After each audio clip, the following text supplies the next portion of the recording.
All right, D. Okay, once again, we're taking a look at it. We got to factor. So we've got to factor the numerator and factor the denominator. Now the denominator is just a binomial. And once again, I'm kind of looking for a difference of squares here, but I don't see it. So the first thing I'm going to do is pull out what's common, and I see a common 2t.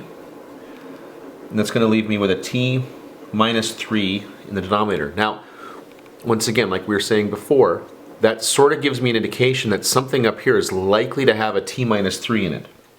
Okay, not entirely sure, but I think it's a pretty good guess that this one here is going to be a t minus 3. Now, the reason I put a 3t and a t here is because when I multiply those first two together, I have to get 3t squared.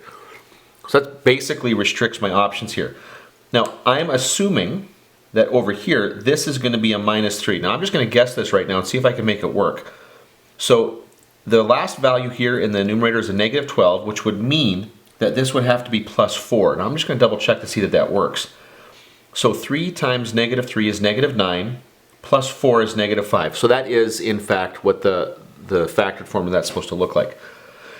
So t minus 3 divided by t minus 3 is 1, which means the overall expression here is going to be equivalent to this expression without the t minus 3's in it.